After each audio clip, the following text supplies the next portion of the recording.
Coming to you live from my apartment, it's Rob Has a Podcast, and now here's a man who cries every night 10 times more than Vanessa and Meg put together. I'm Rob Cesternino. Hello, everybody, and welcome to our Wednesday night Big Brother recap. It's September, time for meaningful Big Brother in September. We're getting down to the home stretch. 3 weeks from tonight, the winner of Big Brother 17 will be crowned, and the first person will be booted off of Survivor Cambodia. But more on that to come as we move closer to premiere/finale night. And here with us to talk about it all is a man who's been following the feed since day one of this season. Here he is, the great Alex Kidwell. Alex, how are you? That's right, Rob. Yep, here we are. Tomorrow's a big double eviction, and after that we'll really be in the home stretch. And yeah, it's been a up and down season, but I gotta ask. I can't believe. Are you telling me I'm not a good podcaster these days, Rob? Like, oh my God. Oh my God. No, you can't say that. You can't say that. I would never call you out like James did to Vanessa. It's one thing to say it, but she doesn't want to hear it from other people. Yeah, right. Like, yeah, like it reminds me of like one of those things like, like you have something you say in a close circle of friends, but then somebody from outside the circle tries to like get in on the joke. You're like, whoa, no, hey, not you, no, James. Not you. Not for you to say. That's right. All right, so we've got a lot to talk through tonight on Double Eviction Part 2 Eve, and we will break down what we predict is going to happen in the first part of that double eviction, what we anticipate might happen in the double eviction. We are going to be taking your questions as well, and then we'll get into everything from the live feeds coming up in just a bit. We've got the chat room open on robhasawebsite.com.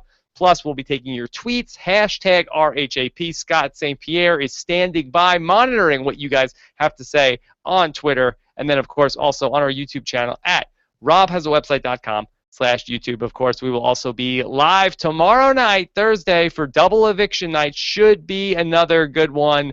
And we will be with Ian Terry and Brett Wolgamott to talk about it all on Thursday. All right. So let's jump into talking about this, because I thought it was an interesting episode tonight. There was like 3 parts to the episode.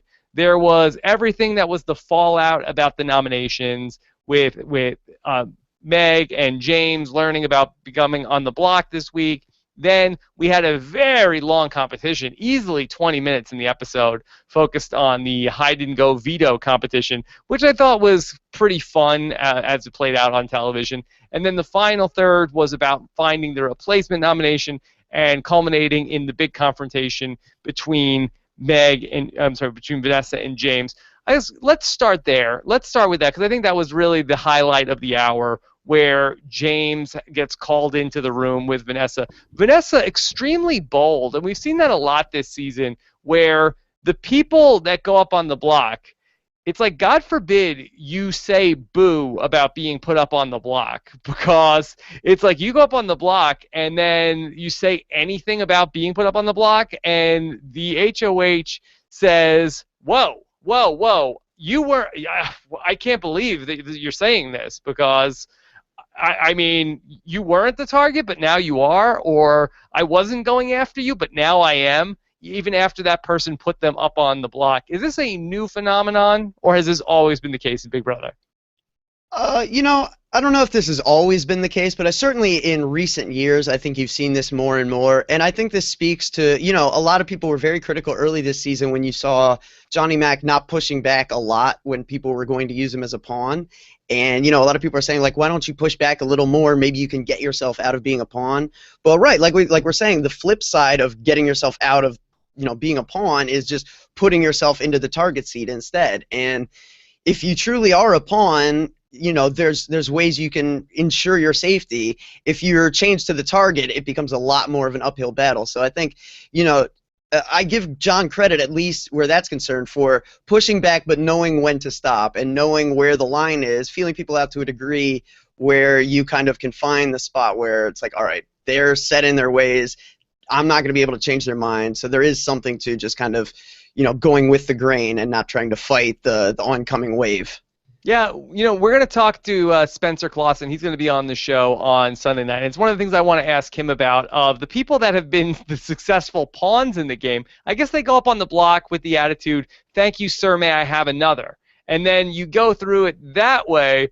But for somebody like James, we're getting down to it. Like, he has to see the handwriting on the wall in terms of being a target of Vanessa, and it seemed like push really came to shove. Do you feel like that this was especially bad play on James's part to decide, hey, I'm going to go to Austin and I'm going to tell him about how Vanessa is the target now? Yeah, and I mean, in part, like he was talking about how it wasn't, he even said to Austin, I don't care if you tell her. So it was like seemingly incorporated into a strategy, the idea that Austin might go and talk to her. At the same time, I don't really think it was a very strategic line of logic that led him to that point, because he was very emotional and he kind of, he felt empowered by having Veto. Sorry, go ahead. I think that James has really come out and said, I think that the James doctrine is, I am not going to be overly strategic.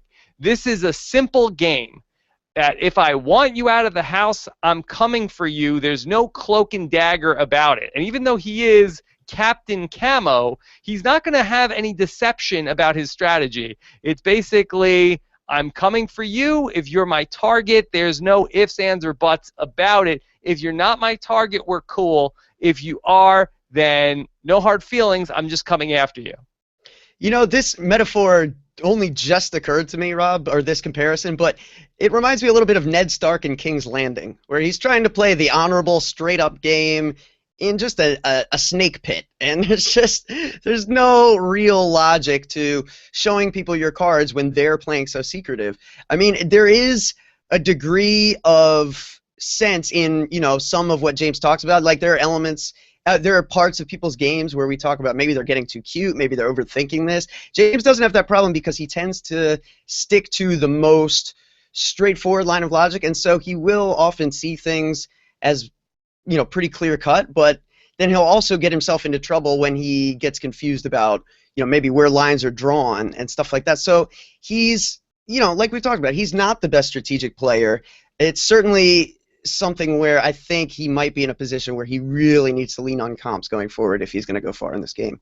Yeah, I think that that's probably going to be the case. So we had really this very interesting meeting between Vanessa and James. If we're talking about James, is that he's the least strategic player in the house. And I'm not saying by any stretch of imagination he's the worst player in the house, but I think that just the way he's looking at the game is that it's a simple game. You pick a target, you go after it, where Vanessa is the person who has literally spent a life studying game theory. To Vanessa, this is a super complicated game, and the most complicated game that there is, with a million moves, and I'm going to say this to this person, I'm going to work this person, I'm going to work this person. So you have the person who looks at the game as extremely simple, and the person who looks at the game is extremely complicated, and they're sitting there having this conversation, and the conversation that they're having is James says, you're overplaying the game. You're playing the game too hard, too fast, which she doesn't want to hear. Like, you're literally telling me I'm playing the game too hard? Like, oh my God. Like, oh my God. Yeah, and then, he tried to backtrack a little bit and say, well, really, all I meant was just like, from my standpoint, that's way faster than I would play or stuff. But yeah, I mean, that's the problem. It's like people hear, you've really got to be careful with your words in the Big Brother house, right? Because it really is like, people hear what they hear, and then it's hard to get them off of that. Like, Vanessa is sure she heard an insult, and then James is trying to backtrack and like, no, that's not, it was actually, I was really trying to compliment you. I really was just trying to emphasize that I'm not thinking about it in the levels that you are, but it was too late. She had already heard what she heard, and she was already, rolling down the hill. Like, she had built up the momentum on that. So it's really tough, and I think it speaks to, one thing I think that James hasn't done the best job of this season is, acting without a set plan. Like, I think he would benefit more from really spending a whole day formulating an idea and then implementing it. And we could talk about that some later, but I think that's something that he should have done more maybe this season. Yeah, so it really is very interesting about Vanessa and being insulted by that, because it speaks to the fact that she's a bad game player and her life is about playing games. So do you feel like did he strike a nerve by insulting the way that she plays games when she makes her living as a person who plays games? Yeah, absolutely. I think that's exactly what it is. And she even, again, she prefaced it by saying, I'm already in a bad mood, so maybe she should have, And again, I think she came out of that looking bad if she's someone that's trying to get, a potential James jury vote down the road in that moment. So I think she maybe benefits from if she's, flustered or having a hard time right then, just telling him to wait an hour before having that conversation, because I really don't think she was at a place to handle that kind of a comment. She felt like it came out of left field and she was like, whoa, what is this guy telling me right now? But I mean, she has to be able to take comments like that now. I mean, what is she expecting to go final two? I mean, a jury is certainly going to grill her on that level, yeah? You would imagine so. And then she ultimately leaves James with saying to him that, hey, if you piss me off, that's going to make me want to get Meg out of the house more. So Meg is going to pay the price for you pissing me off. Should James then at that point stop pissing Vanessa off, or is this go back to we don't negotiate with terrorists? Yeah, right. At that point, Vanessa's revealed herself to be the governor, and you have to decide, like, Meg is going to pay the bill. Like, you're literally telling me I'm playing the game too hard? Like, oh my God. Literally, you're telling me I'm playing the game too hard. Like, oh my God. You don't do that to me and live to tell about it. Yeah. No, I mean, it really is. I think Vanessa, there's a reason we've seen everyone skirt, being this open and honest with Vanessa, and it's because Vanessa doesn't seem to handle the direct approach particularly well. And I think, if James was to do something like this after she had already, made her decision with the veto, and, he's just looking at, ways to, win votes for Meg, I think maybe that's one thing. But when Vanessa still has some power left this week, I think it behooves you to at least try to pretend that you're still on her side. Now, we saw quite a bit of crying from Vanessa tonight, and quite a bit of crying from Meg tonight. And really, this was another parallel or interesting parallel to me, because here's Meg, who sat there in the house all summer, and we've had people on the podcast calling her the best summer camper in the house, and here she is. She sat there all summer. She didn't play the game at all, really. And tell me if you disagree with me. But she really was just sort of like, oh, everything will work out, everything will be fine. And then here it is, it's not working out. She's on the block, has a really good chance to be going home this week, and then we just saw the waterworks from Meg, and like, why does this keep happening to me? But at no point throughout the summer, every time she was up on the block, every time one of her friends went home, there was never the moment where she's like, I'm mad as hell and I'm not going to take it anymore. It was always like, okay, my friend is gone, that's sad, and then let me go back to, sleeping and playing pool.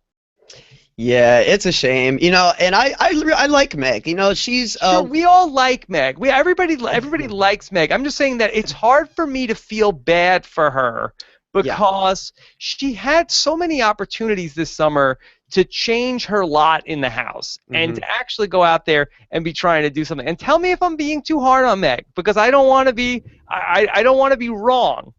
No, but I don't think it's unfair. I think it's perfectly rational to Yeah, I mean, Meg, you go back to week 1, there was a big 8 that she was a part of. It looked good back then. I mean, and going forward, she's had multiple weeks where people are like, even when it was just down to her and James, it's like, they could have done more, in the past weeks to really kind of like maybe lay some groundwork with Steve and Johnny Mac, where really that could have developed into something. But it really has seemed like, the two of them have been too hesitant to do much of anything strategically without power. And when you're not winning any competitions, you're never going to have the power that you feel like you need to be able to make those moves. So you have to have conversations at some point. And like you said, I mean, right, she's more inclined to get sad and kind of just say like, oh, don't mind me, I'm just, I'm being upset right now, versus really kind of like, right, put her foot down and say, this isn't how I'm going to let this go down. So I think that does just kind of speak to Meg. I was having a conversation about what Harry Potter houses these players belong into, and Meg's a Hufflepuff. I mean, what do you want from the girl? Obviously. Well, obviously. But, okay, in fairness to Meg, I think she's been playing a good first month game. And I think that there's the way you want to play the game is differently in the first month, in the second month, and in the third month. But it's September 2nd, and I'm not sure if she ever stopped playing the first month game this summer. Yeah, and I mean, yeah, the social, like you're talking about, the stuff that usually keeps you safe that first month, just being good and social, laid back, relaxed, funny, engaging, somebody that people want to talk to, someone that the guys want to flirt with. He had all that down very, very well. And I think, like you said, I mean, that's great to keep you safe in the early game, but yeah, there comes a point where there needs to be another gear. And, right, I mean, that's just not what Meg came as like that wasn't part of her skill set coming in. It was to just be able to kind of strategically, just flip switches and turn tables on people. That wasn't where she was going to be. And the other person who cried a lot tonight was Vanessa, who really is, again, somebody who's just on the other end of that spectrum. And she's somebody who plots and schemes and conspires and wants to come up with all these strategies in the game. But then if any other player attempts a move against her, it's instantly to crying. And it just seems to me like it's somewhat hypocritical that she wants to play the game as hard as she is. And don't say that it's too hard. Like, you're literally telling me I'm playing the game too hard? Like, oh my God. Like, oh my God. Oh my like, God. oh my God. Oh my God. Yeah, don't tell Vanessa that. But the fact that she is playing the game this hard, I'm sorry, Vanessa, she gets very upset if anybody else is playing the game hard and not going with her. Mm-hmm. And, this is like the people that are very, very irritated that Vanessa's doing so well, the people that really want to see something change in this game. I think that the hypocrisy of it all is really the biggest thing they're having the hardest time wrapping their heads around.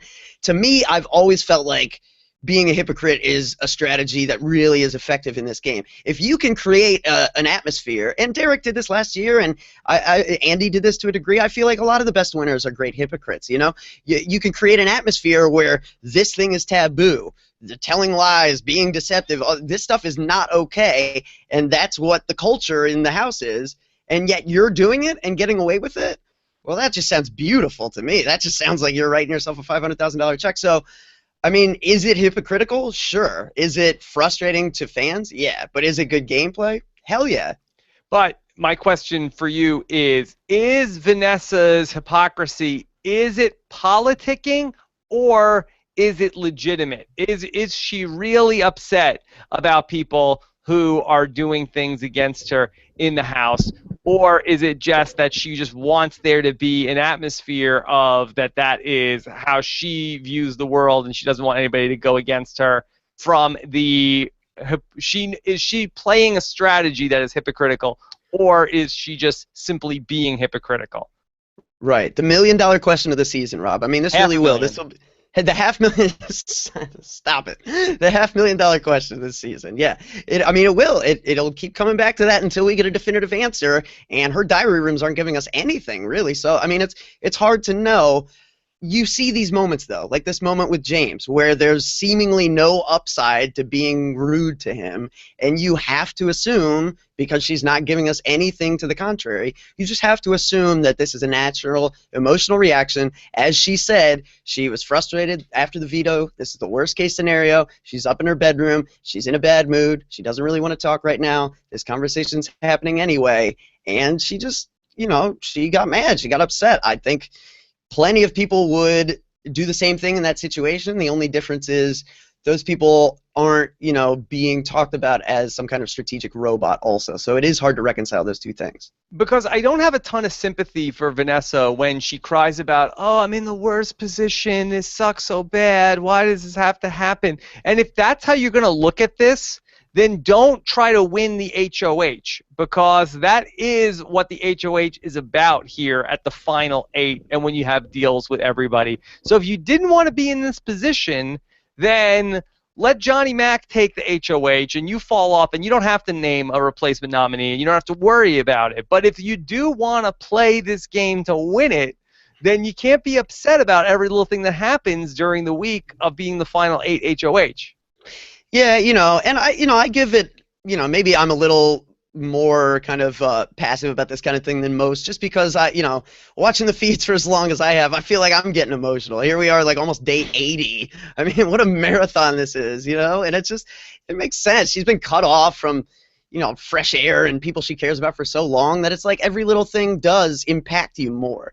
And like she said, I mean, she was really scared that this was the one thing she did not want to happen. James winning really set her up in a bad spot, and we can talk about this more obviously once we get to spoilers, but she really did feel like, getting rid of Meg is the move I have to have happen, but it's not good for anyone else. And how do I reconcile and get people to do something that's clearly not best for them? Austin and the twins are probably better off getting rid of Johnny Mac. James is probably better off getting rid of, anyone else. Steve and Johnny Mac might see it as better to get rid of a twin. So, it's a scary spot for her. Good. I want to talk about the replacement nominees because I think that the show seemed like it left a lot of things out. Can you talk to me about how did Vanessa finally close the deal with the Oz twins that Julia should go up on the block and not Johnny Mac?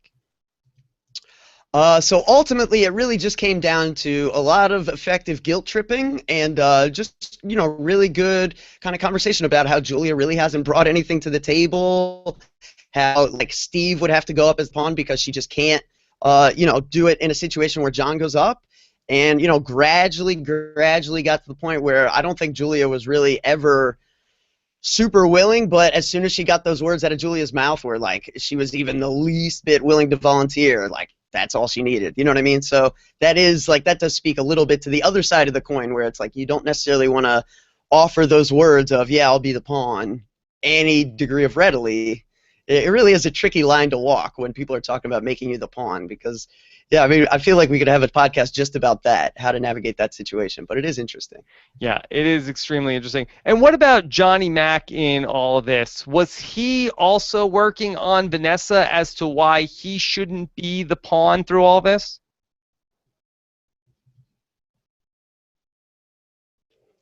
I'm sorry, can you say that again? I had a little... No problem. Was Johnny Mac also pushing hard from his end as to why he should not be the pawn to Vanessa? Yeah, and I thought he did a very good job this week, actually, in kind of keeping himself safe. I mean, he really did emphasize, and it's clear. I mean, it makes sense to a player like Vanessa who's trying to think about everything logically. Austin and the twins are very gung-ho last week and earlier this week about getting rid of John and sending John right back out the door. And if John is up there, the 3 votes that decide everything are just Austin, Liz, and Julia. That's all you need to carry the vote. So it really is scary for Vanessa, who wants to maybe work with John down the road and flip things on Austin and the twins. If she sets him up, that's just a big target for Austin and the twins to see and maybe knock down. One of my other favorite things from the episode was where Vanessa was working with the Oz twins on trying to get them to go up on the block, and they talked about who are they more afraid to beat in a competition coming into next week? Are they more afraid of Johnny Mac or are they more afraid of Meg? And the twins are much more afraid of Johnny Mac in a competition. And Vanessa had asked the twins, are you confident that you can beat Meg in a mental competition? And I loved the answer, which they said, that how certain are you that you could beat Meg in a mental competition? I believe it was Julia who said 130%. 130%. Yeah, I know. I like how it started off at like the maximum human capacity, and then she realized that maybe wasn't going to be enough to sell Vanessa. Yeah. So she had to pull the old, Ted from Survivor Thailand move and kind of just exceed limitations and capacity. 130%. 130%. I've never heard anybody describe anything as giving 130% or being 130%. It seems like, and I've heard them all, every percentage possible in watching every season of Survivor and Big Brother, and we've gotten as high as 155,000% on the most recent season of Survivor, famously. And, of course, we've heard 150%, 200%, 110%, but I feel like 130% is a first. That's a weird call, yeah, especially because she clearly was going to start with 100, and she's like, it just might not work. I got to add a third real quick. Let me just throw in an extra third on top of there and just see if this works. 130%. I love it. Okay. I mean, because really, who knows? I mean, yeah, it's very interesting. All right, and then we had the hide and go veto competition, which was very lengthy tonight. How did you think that the hide and go veto competition worked out? I always like that competition. My favorite thing about the competition is the inevitable like girl or two who gets like all their personal belongings destroyed and is just furious afterwards because how could you not be? I mean there's people in there with like jewelry and stuff and it's inevitably going to end up just like in a puddle somewhere. So I really do enjoy that aspect of it, how it creates like social kind of little bit of social dissonance because everyone's just destroying the living situation. But And then yeah, for me it's a good one. How does the house get back together? Do the house guests have to clean, or they just put them outside and then a big brother comes in and does it? Oh no, house guests. They have to do that. Oh, really? Yeah, that's my understanding. And what if they don't do a good job? It's your living environment. Ants will come in and take care of what you leave on the floor, I'm sure. I guess And, so. I've even seen a mouse this summer, so, I mean... You saw a mouse on the live feeds? I saw a mouse running through the backyard a couple of weeks ago, Rob. Yeah, like this is a new level of rodents. We're not talking about Derek making up a mouse anymore. We've got a legit mouse in the house. Okay. So I will avoid making any Andy jokes either because he's going to join us on the podcast soon also as well. Probably safe. Yes, but we really do need to call in the literal exterminators at this point. Yeah, no, that's right. Yeah, or get Caleb in there because last year he was like making traps from like the box of Pop-Tarts and stuff like that. He was like jerry-rigging stuff. So yeah, and don't tell Cody that there's a mouse in the house. Oh no, do tell Cody and then Periscope that reaction for me, please. Okay, so in terms of the competition, is there any sort of logic that we could say, or anything that we could take away for a future Big Brother contestant playing in the hide and go veto competition? What's the best idea? Yeah, I was thinking about this, right? Well, first of all, I think the number one idea is from day one you should be scoping hiding spots in the house. I think yes, absolutely. That's just a given going forward. And I think the other thing is that people are inclined to, like if people are thinking along the same line as you, it doesn't matter how good your spot is. If you hid in a couch cushion and 3 other people are thinking couch cushion, then you're in trouble. So I think it's good to, really try to find a way to zig where everyone else zags, like James did. Just think of something that no one would even think of. Like, I didn't even really, and this just speaks to my powers of observation. I used to want to be a detective until I realized how poor they were. I didn't even know there was a carpet right there, and James went under. So, good on him. I mean, that was a great, great spot. Yeah, I feel like the move is like from the point you come in the summer, like try to find like sort of like crack, like things you could get like stick in the wall, like find like places where like two things like don't exactly fit where you could like slide that thing in there, places that like people would just never end up looking. Yeah, that's probably the way to go. All right, Yeah. let's go ahead. Let's get to some questions because I want to start to talk about the live feeds and try to project a little bit about the double eviction coming up in the live feed segment. So let's take our first question. This is from Sheena123. Do you think that Vanessa made the best move to nominate Julia instead of Johnny Mac? We feel like that this was a good move because Johnny Mac will continue to work with Vanessa, but Julia is a person who potentially is going to be somebody that Vanessa needs to get rid of. Yeah, it's a tough spot for Vanessa because her best move is to find a way to ensure that Meg goes home, and there's not a safe person to put up to make sure Meg goes home. So I think she probably played it about as well as she could. Okay. Then we have a question from Zingbot's Ghost. I didn't even know that the Zingbot had died. Liz thinks game shows were invented in the 90s. Hashtag 90s kid. I thought that was an odd statement that she said in Diary Room. Now, is she a 90s kid because she likes Austin 93%? Is that why she's a 90s kid? 130%. No, Austin doesn't like Austin 130%. 93% for. Yeah, for that's Austin. right. Liz loves her percentages, huh? No, yeah, I mean, I was sitting there thinking, like, my dad was watching it with me, and he was like, oh, the $64,000 question was on decades ago, That's so not right. But, hey, history lessons, game shows, you can't expect Liz to know everything here, I guess, right? It seems like a weird thing to say. I don't really remember that the 90s were the golden era of game shows. Yeah, I mean, you had your family double. I guess Nickelodeon really forayed into it. So from that sense, like, there was the slime shows, really, I guess, of that genre. We'll take. Like a FICA, or I'm sorry, Taika FICA says, do you think that Vanessa's on a bit of a power trip? The more you make me mad, your friend goes. Does she think her housemates are her children? Honestly, LOL. So would you say that Vanessa is more drunk with power this week, or this is a typical week for Vanessa, even though she's the HOH?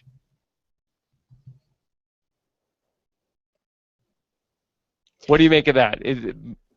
I'd say it's probably standard. I think it's an example of, again, like something that she can say, a line of logic that can be used to keep people under her thumb. Like it's again, and it's an example of using language to get people. James is backtracking after she says what she says. She's really trying to, use opportunities to maintain her position in the House, to maintain control. But also, I think that, definitely it was a sign of an emotional reaction, because I think, James certainly didn't like the way she reacted. I don't think it's great to, respond in a way that would leave people feeling in any way slighted. So you can say what you have to say without kind of going off on people, I guess I would say. Alex, did you think that Johnny Mac did a good job hosting the competition? Yeah, and in fact, that's why I'm wearing my bow tie T-shirt. I really enjoyed seeing John and Steve in their cummerbunds tonight, and that was kind of a nice throwback to a classic, almost millionaire style game show, or even older, like a those dating shows of like even the 80s, where it was like da da da da da, like that Love Connection. Oh, Love Connection. Thank you. I knew you would know, Rob. A little before Speaking my time, of but I Love knew Connection, you'd be on it. How about that story about James and and how he found out that he was a dad? Yeah, right? How great is that? Wow. Like, apparently, I mean, from what I could follow, it was like James went out with a woman, and then 9 months later, this woman had a baby, and she was like, "Oh, this is James's baby." Like, I guess there must have been some. They didn't need Maury Povich to come in for the paternity test. They said, "Oh, that's James's baby. James, you have a baby." Seriously, yeah. I mean, it really was. It was like, hey, my man crush Monday is new dad James. Like, oh, Yeah. what? I should come to the hospital now. Okay. Yeah. Boy, Was there somebody else in the picture that was like that thought it was gonna be his, or did the woman wasn't quite sure, or was it a secret? I don't know. I feel like this is a good story. Yeah, get ready for a takeover. Yeah. All right, let's go to Riley Rage. So after Vanessa's blow up with James, is it now clear she uses emotions to manipulate or at least defend her predetermined stance/decisions, or is it still possible that she's delusional? I didn't think it was necessarily fair of Vanessa just to, be hard on James, saying, "Oh, I'm in a bad mood now because you won the veto." Right. Yeah. I mean, she didn't necessarily have to tell him why she's in a bad mood, but it's like is it not clear? I think I would have picked up on that personally. But yeah, I mean, I just think she needs to be careful about this kind of thing, because you can do this to James and get away with it maybe, but she also had this kind of a thing with Steve, and it's like if you keep doing this, you might find yourself having done all the strategic work to get yourself to the end and just have not played well enough socially. I mean, we might be looking at a Big Brother Russell Hantz situation. Yeah. All right, let's go to our next question. This is from Jennifer Pollock. What's up with Vanessa's HOH letter? Why is she being so sketchy about revealing her gameplay / strategy to America? That holds true for all of her diary room sessions. Now, this is this is a live feed thing, but can we talk about it here? Is there anything that's spoiler-esque about this? We can talk about it. Letter? We can absolutely talk about it, because why everyone is so frustrated with the letter Vanessa wrote is because there's no mention of Big Brother 17. I'm sorry. So this is Vanessa's letter that was published on CBS.com, not the HOH letter she got from her girlfriend. Correct. Yeah, okay. It's the letter she published that all the fans were excited to read because it would finally give us some insight into her mind strategically. Instead, it's a series of 5 short letters to friends and family back home with the promise that if fans have interest in, reading into her strategy, that she's going to start publishing a series of strategy blogs in October. which, oh boy, for me, just sound, you talk about how Stephen Fishbach always says that, exit interviews aren't canon. Like, how easy would it be for her to just kind of, just create the narrative she wants to in October? So I think a lot of people are frustrated with the idea that they won't get to hear where her head's at right now, that she's instead waiting till October to tell you where her head was in August and September. And, it's hard to really believe that we're going to get the true story at that point. So basically, Vanessa's strategy in the game is sort of like she's at the table. She got her 2 cards. She's like, and it's like there's no little lipstick camera underneath the table that we can see what she's actually up to. We just gotta, take her word for it. This is like, people didn't care about poker until they put that little camera there under the table where you could see what the cards were. If she's not going to show us the cards in the diary room, it makes it less interesting what she's doing. Well, I mean, the whole function of the CBS HOH blog is to give us a kind of special insight into what's going through the HOH's head for that week, because, the feeds, the show, without the diary room, certainly, when you're just watching feeds, sometimes it can be very confusing to really know what someone's plan is, because they can have a conversation with Austin and tell him one thing, and then go have a conversation with James and tell him something else. And unless you know who that person is more loyal to from before those conversations happen, you don't necessarily know which to believe. So this was an opportunity, really, for us to really get some insight into Vanessa, into kind of where her head was at coming in, where her head's at now, and she just kind of decided not to give it to us, and it is a little frustrating. Yeah, I think. I'm curious to know, just from the people in the chat room, we got about 1,000 people in the chat room right now chatting as we're watching the show. Just yes or no, would you be interested in purchasing a Vanessa Kindle book on her strategy throughout Big Brother 17? I'm a little interested to know. Just a quick poll, yes or no. Would you be interested in purchasing that? Because I feel like if that was something that sold well, I feel like that would be a game change and not necessarily for the best for Big Brother, the TV show. Absolutely. Yeah, I think that would be like the next step past what Derek is doing now, which is like, you knowing his, kind of everything he's got going on and his take on the new season. This would be like even another degree where it's like, if you want to know how it happened, like if you want to see how the sausage was made, subscribe to this thing, where it's like, well, time was you just told us in the diary room. I've seen 2 yeses, 3 yeses, but overwhelmingly a chorus of no's. Yeah, I think it's an instance of, would it be cool if it was something we never had before? Sure, but this is an instance of asking us to buy the milk when we already have a cow in our backyard. You know what I mean? Like, it's just not going to happen. So what you're saying is that Vanessa will want an appearance fee to be on Rob as a podcast sometime in October. Or could I get her on the book tour? If she's out there sort of promoting the book like these people go on talk shows and stuff. All right, our guest tonight is Vanessa Rousseau. She's the author of the new book, How I Know I Wasn't Playing Too Fast in the Big Brother House. Oh, my God. It's available on Amazon.com and on Kindle. Vanessa, how's it going? Rob, oh, my God. I'm really excited to be here. Really want to talk about the book. It's really great stuff. Rob, I'm really upset because I remember during the summer I heard from people that you said at times that my game wasn't always great, and that really just hurt me that you would say that about me during the summer. And I don't understand why. What I ever did to you? I thought we were friends. I thought that you had my back this whole summer. Vanessa, I'm very sorry. I just wanted to talk about the show all summer. No, I really, that's it. I'm out of here. No, Vanessa, don't go. You can get the book, Amazon.com. No, be very intense.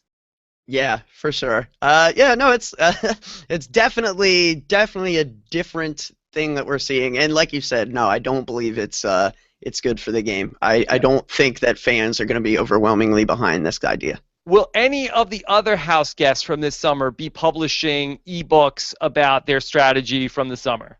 No! Yeah, I can't imagine. And I don't even know that Vanessa would if she didn't win. I think it would be a situation where, winning this game would be perfect for her because she sees it as, the crowning, achievement on a career of a game theorist. You know what I mean? So then she could just travel and talk about games and theory and, do whatever. But, yeah, if she doesn't win this game, that's going to be making it a little tough. I mean, what if What if the Vanessa ebook sells well? Could we get the true story of Liston, the the autobiography of the love? Are you guys like bathed now? Like what's going on? Yes, yes.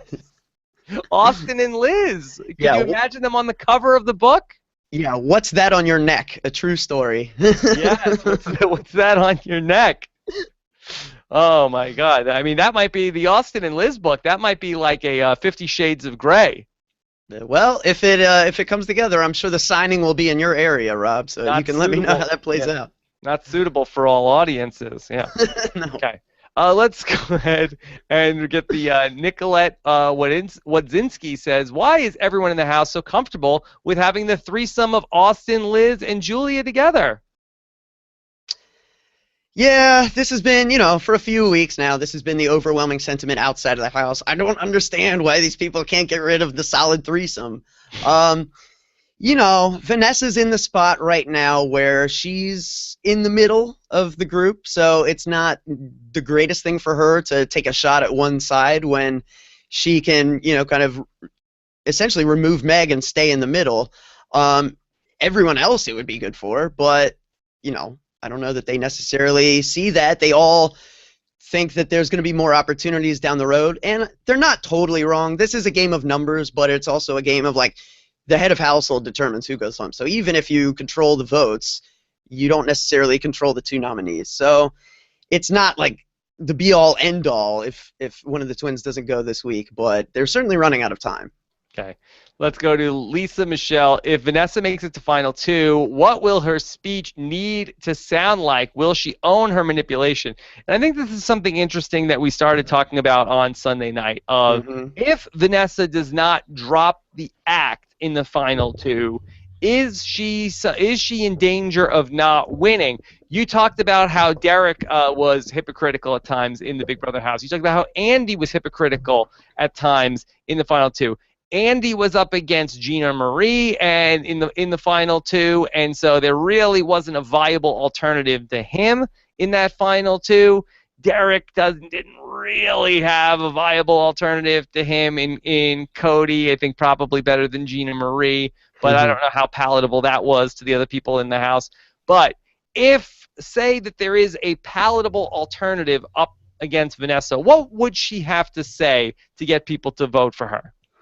Yeah, and as much as Derek and Andy utilized, hypocrisy to their own end in the game, they both, to varying degrees, but certainly were both, dropping the act to a degree when jury questions were directed at them. They were both, at least, if they weren't being completely honest, and let's be honest, they weren't. Andy did not have a Final 2 deal with Gina Marie going back to day one, like he talked about.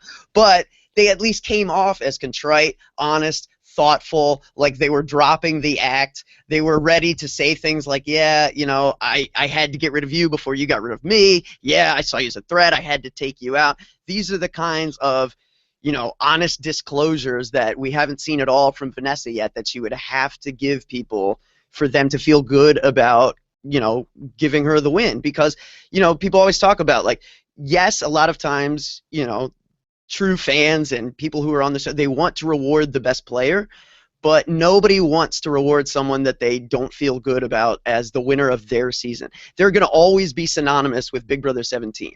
Anytime you Wikipedia Big Brother 17, there's your name. You're not going to want to reward somebody who just made your life hell. And she's treading that line now. She really is. I mean, she's been so focused on the strategy and getting there and doing what she needs to do that maybe the social stuff, how's your life back home? How's your family? Just all that kinds of stuff has maybe fallen by the wayside a little bit for her. And that, is it a problem if she's sitting up there next to Julia? Maybe not. But if she's up there next to a Johnny Mac who really has done all of the other side, has really just made friends in the house and stuff like that, it really could be an interesting debate. Okay, let's do a couple more questions and then live feed. Sage Rant says, was Vanessa's argument with James her biggest mistake of the game so far? I mean, I can't imagine that this really changed anything ultimately. Would you say that this was even a top 5 mistake for Vanessa? Top 5, baby? No, I still think her biggest mistake was going as far as she did down the road of almost getting rid of Austin, making the whole Dark Moon Alliance, because that's really what led to, kind of lines being exposed where they didn't need to be. I think this is an example of something that isn't great, but isn't a deal breaker. But, it can compound. If she's having these kinds of conversations with everybody, then watch out. I just think this was something that wasn't great. I don't think that this was something that, but again, and maybe Vanessa feels like, hey, you're coming after me. Well, then I'm not going to sort of, pussyfoot around anything. If you're coming after me, fine. I'm going to just let you know I'm coming after you. Right, which I understand, but, I don't think that's how, she's in a position where she's got the high ground on James. James is in trouble right now. James, it's understandable that James is kind of trying things and throwing things at the wall and maybe trying the aggressive approach. She needs to be able to just take a step back and be like, I'm holding all the cards right now. Let James say whatever he wants. I don't need to worry about it. Okay. Let's take a couple more, and this is from Proud Nurse. Rob, you're being overly critical of Vanessa's game. She's emotional. Get over it. She is the boss of that house. All right, am I being overly critical? That's what we do. We sit here and we criticize, right? That's our job. But, we're talking about Vanessa the most because she's the most active player this week. This is her week. This is the week that, like she talked about, she redrew lines to put herself in the best position. She's done a lot of great things strategically, but, we're already we're talking about a scenario now where we're looking at her end game. We're really trying to talk about a complete picture of Vanessa's game. And I think it is an interesting conversation just to talk about if these slight emotional reactions will come back to bite her at all. It will be interesting to see. It's hard for me to sit here and watch the show, even though I think that she has controlled the action in the house the most. When I sit there and I watch the show and I see her, where James is saying to her, I think you're playing the game too fast, and she's saying to him, Like, you're literally telling me I'm playing the game too hard? Like, oh my God. It's hard for me, like, wow. Bravo! Well done, Vanessa. Well struck, Vanessa. Great job with that. She does plenty of things that are good. I mean, far and away, she's the most talented player in the house. She's very emotional and has a lot of different sides to her personality. I prefer a more even-keeled approach, but it doesn't mean that Vanessa has been bad. I mean, if you were going to say, if we were going to rank the players, who's been the best player in the house this summer? The answer is Vanessa, and it's not close. Oh, yeah. And I think, also this just speaks to, it may be a stylistic preference for you, Rob, whereas, as I recall, I don't think you expected Tony to do very well in his season either. You just didn't think there was going to be a way he could keep it all going. I didn't think that Tony was going to win. Tony, just to go back to Survivor and the game that Tony played, I just recently rewatched that season and talked about that, and it was very hard for me to come up with where does Tony rank among the winners, where does Tony rank among the other players, because he's somebody that made a lot of mistakes but also did a lot of things that were great. Is that better than somebody who plays a less ambitious game and makes fewer mistakes but doesn't attempt things that were as difficult as that person? It's really hard to compare people like that. Yeah, and that's why I think it becomes so hard to compare, winning seasons and talk about, ranking winners. It's so difficult. I think what's easier for me is talking about, if they were to go back, who do I think is more likely to have a success a second time? But you know what I'm going to have to do? I have to read the Vanessa ebook. Oh, yeah. Oh, well, that's a given, Rob. Clear out some space. Can she do it as an audiobook? Well, it sounds That's like all that I ask. It sounds like it's going to be a blog, but who knows? I mean, she may well be receptive to what the fans have to say. Once, it depends. It depends how she's feeling when she gets out of the house. Okay, this is from George P. I wanted an audiobook, but I want it to be narrated by Johnny Mac. That would be great. Day one in the Big Brother house by Vanessa Rousseau. It was at this moment Vanessa realized she had to redraw the lines.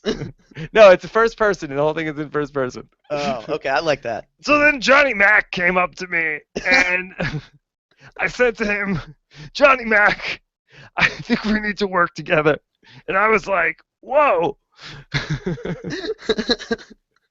That's great. That's really breaking the fourth wall there, right? Yeah.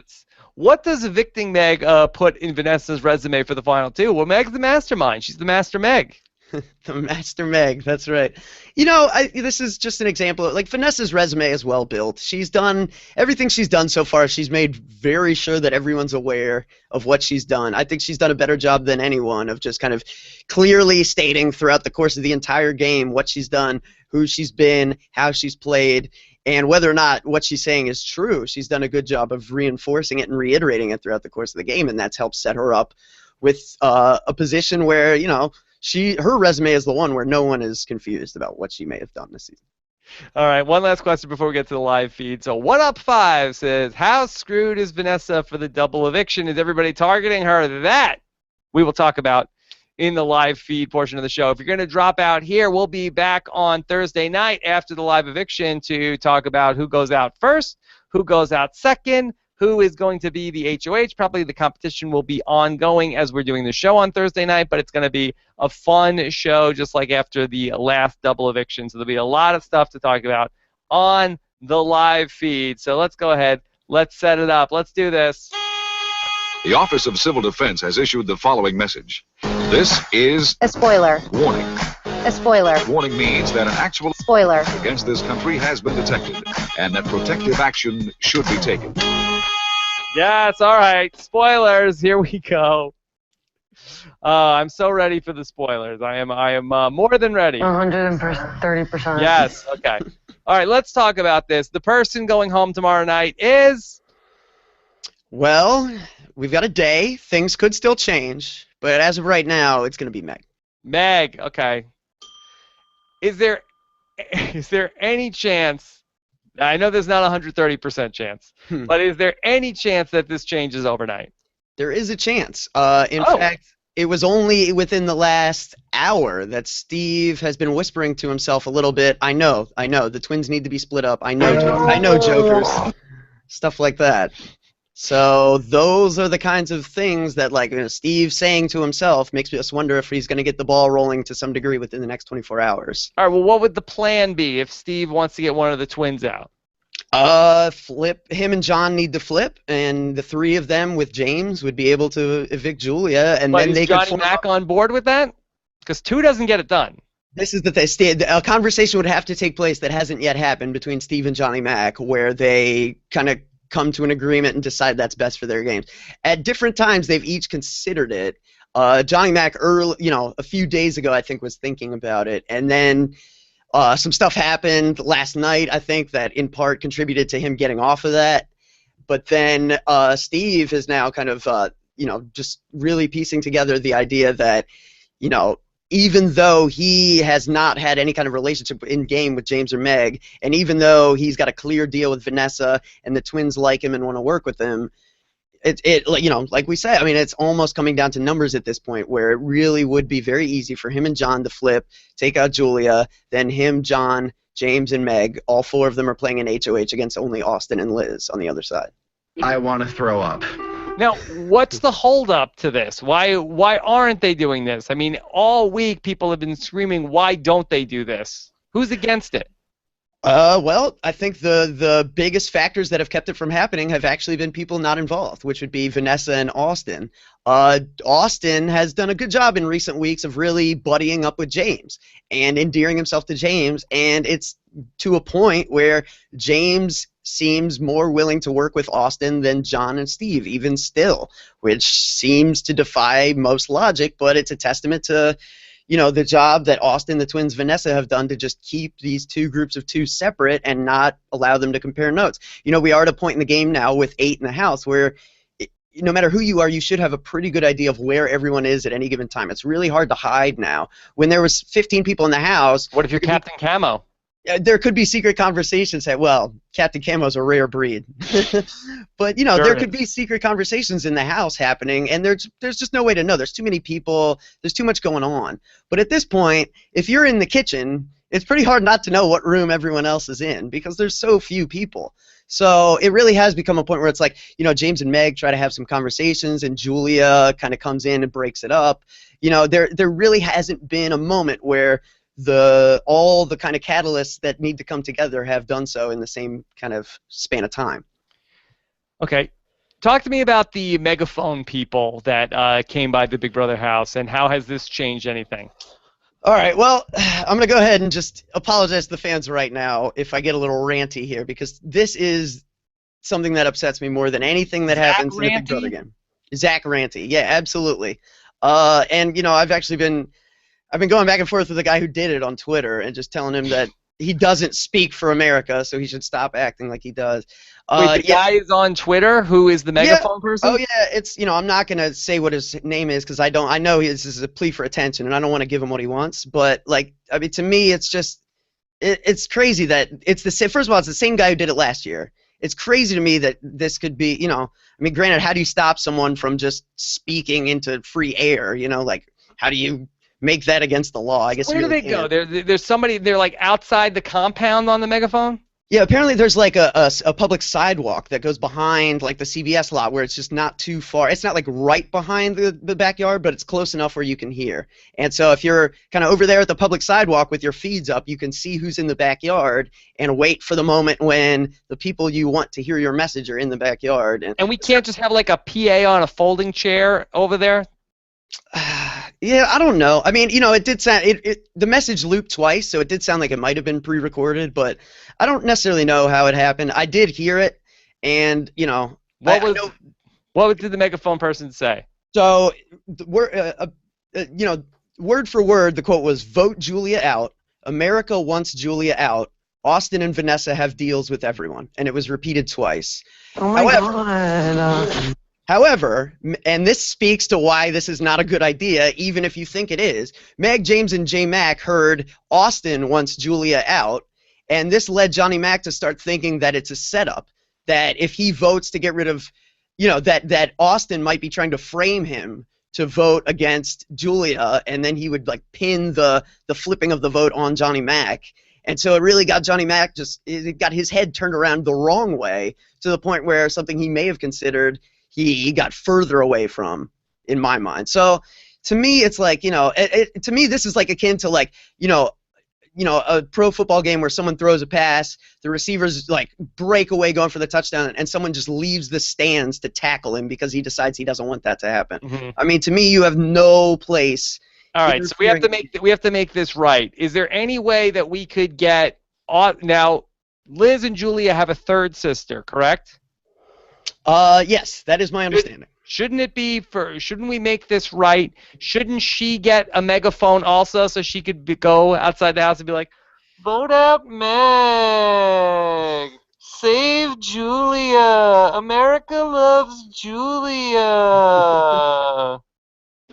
It seems fair. It seems fair to give some kind of like, like they talk about with loves the twins. Well, yeah, it's like with political debates and stuff. Both sides are required to get equal airtime, right? So this does seem like something where it's like, vote for Donald Trump too. Let's build a wall like this one. Donald Trump would put a really high wall around the Big Brother house so nobody could get in. Yeah, and then you wouldn't be able to hear jerks like me. That would only be right, wouldn't it? Yeah, I mean, it seems reasonable. This whole thing just really upsets me. Buy Vanessa's book. We're in it. Even our other sister on the megaphone. All right, I'm sorry about that. Sorry. Yeah, you're good. So, all right, so are people really factoring in the megaphone vote into this? I don't know if it's really, altered too much in the House. I don't think it has, and again, they misheard it, so I mean, it's certainly not had the intended effect.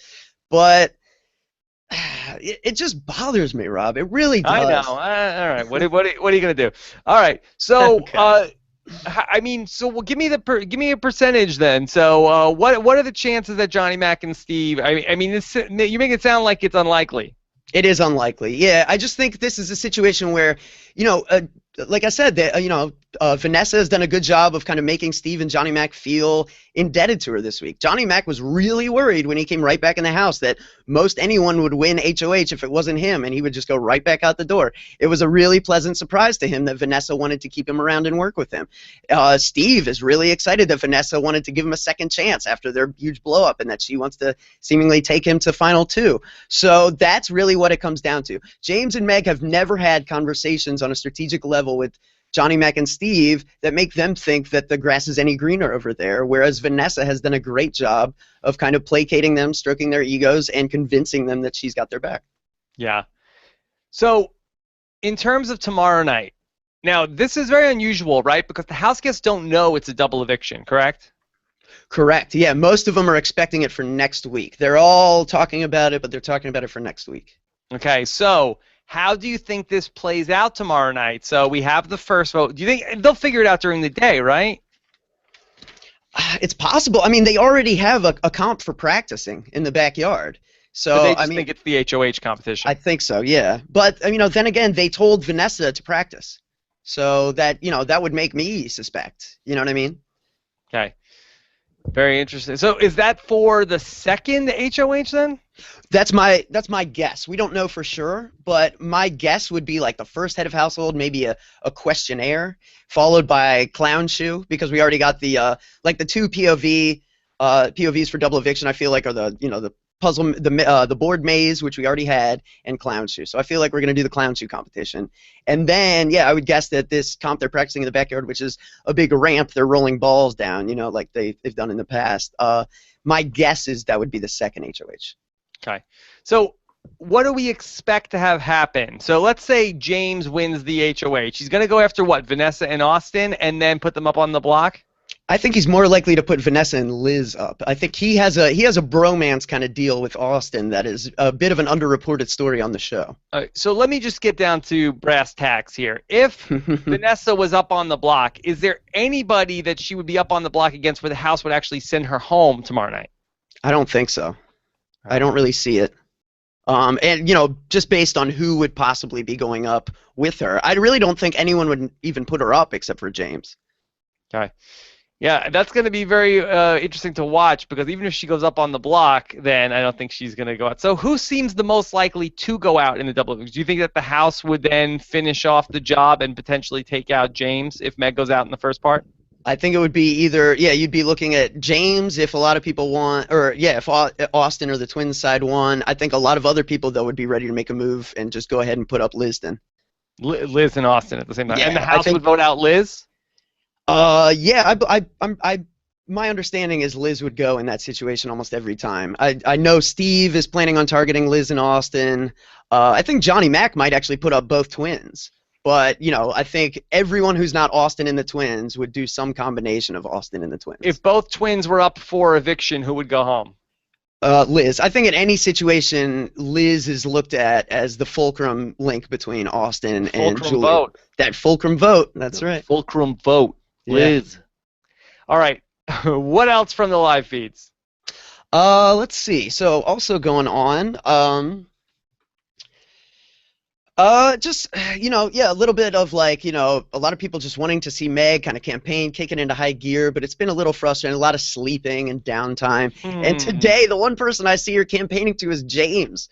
She's convincing James why James should keep her. And I don't know if that's a practice campaigning or what, but I scratched my head on that one.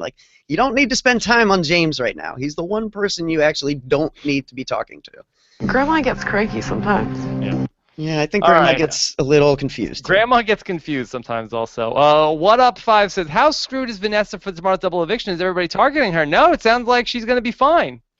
Yeah, she So how could anybody say she's playing the game too fast? You're literally telling me I'm playing the game too hard? Oh my god. Oh my god. She came into this week wanting to redraw lines, and I think, coming out of this week, it speaks to, how an HOH should handle their business, because she went in a much more tenuous position than she's coming out. Yeah. Then Riley Rage says, we saw James talk to Vanessa, but did Meg ever go to talk to Vanessa regarding the veto nom?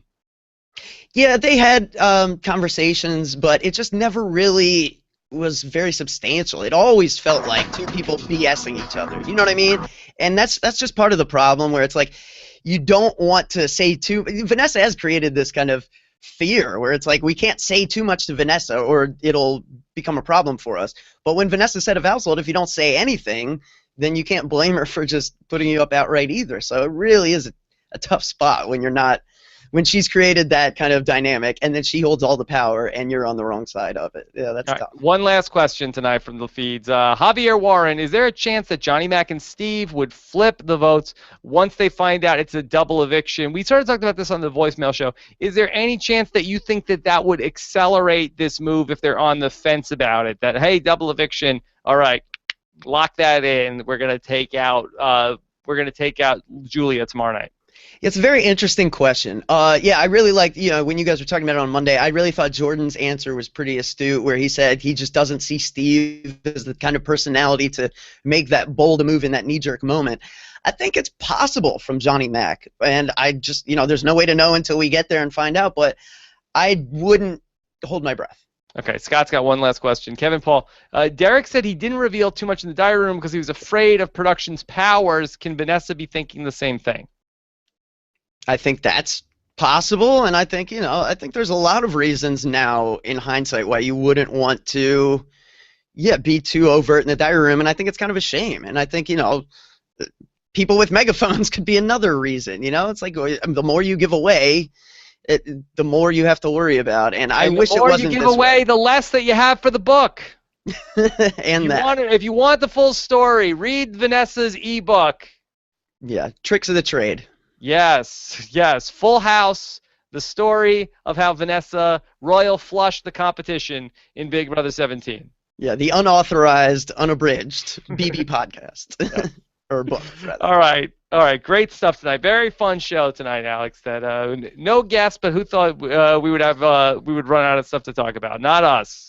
Yeah, no, it's been a confusing week, a frustrating week, and but it'll be really exciting tomorrow for the double eviction. I'm really excited to see where the season goes as we wind down and come into the home stretch here.